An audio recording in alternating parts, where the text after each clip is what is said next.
Ever wondered how a man like Atticus Finch, the moral compass of Maycomb, actually keeps the lights on? It's a question that might not immediately spring to mind when you think of To Kill a Mockingbird, but it's a fascinating one if you delve into the realities of his life and times. We see him dispensing justice, offering unwavering support, and standing up for what's right, but amidst all that nobility, there's a practical side to consider. How does he actually make money? It's easy to romanticize Atticus, to see him as a symbol rather than a flesh-and-blood individual with bills to pay and children to feed. But to truly understand his sacrifices, his principles, and the life he provides for Scout and Gem, we need to understand the economic bedrock upon which his integrity stands.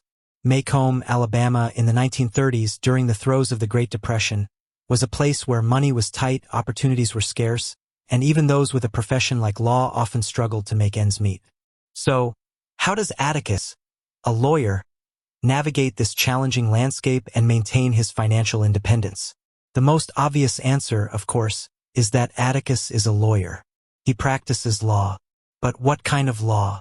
And how lucrative was it in a small southern town during the Depression?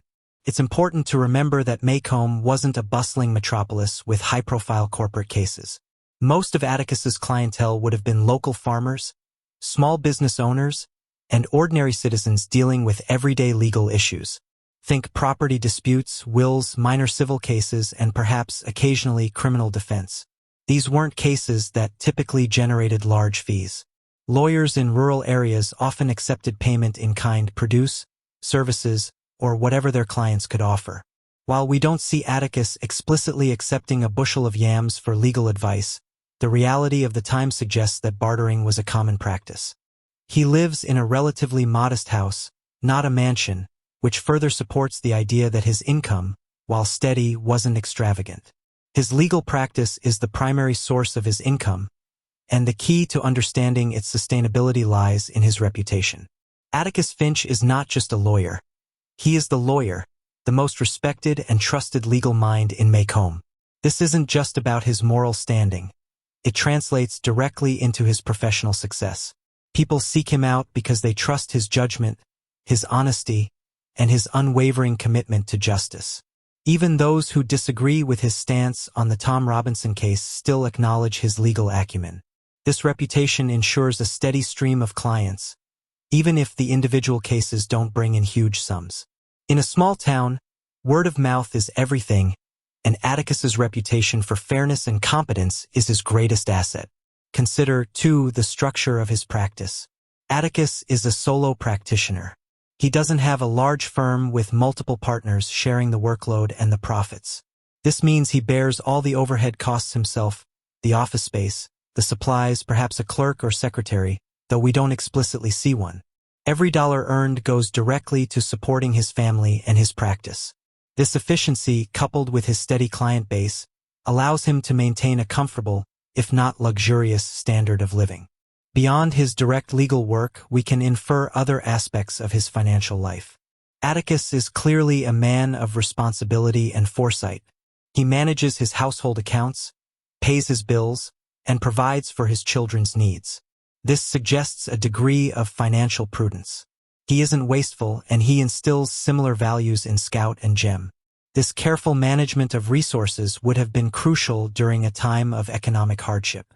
While we don't see him making investments or engaging in side businesses, his stability suggests a thoughtful approach to his finances. Furthermore, his position in the community, though primarily professional, also carries a certain social weight. He's a respected figure, a pillar of Maycomb society. This respect, while not directly monetizable, undoubtedly helps in maintaining his client base and his standing. People are more likely to do business with someone they respect and trust. His lineage, too, plays a subtle role. The Finches are an old, established family in Maycomb, which likely means they held some land or assets passed down through generations. While this isn't explicitly stated as a source of direct income for Atticus in the present, it could provide a foundational stability and perhaps even rental income from tenant farmers or property. Though this is purely speculative, it certainly lends to his established reputation within the community. The Tom Robinson case, while a moral triumph, was almost certainly a financial drain. Atticus took on Tom's defense knowing full well that Tom, an African-American man, had no money to pay him. This was a pro bono case, a testament to Atticus's character and his commitment to justice over personal gain. He didn't just represent Tom. He put his reputation, his family's safety, and his own emotional well-being on the line, all without financial compensation. This highlights the fact that his practice wasn't solely about profit. It was about upholding the law and serving the community, even when it came at a personal cost. The ability to take on such a case without bankrupting his family speaks to the underlying stability of his regular legal practice. He could afford to be righteous because his day-to-day work provided sufficient income. So, how does Atticus make money? He makes it honestly, diligently, and through the power of his unimpeachable reputation as a skilled and ethical lawyer in a small town. His income isn't flashy or exorbitant, but it's consistent, built on trust and respect, and carefully managed to provide for his family and allow him the freedom to pursue justice, even when it comes at a personal financial cost. He's not just a lawyer.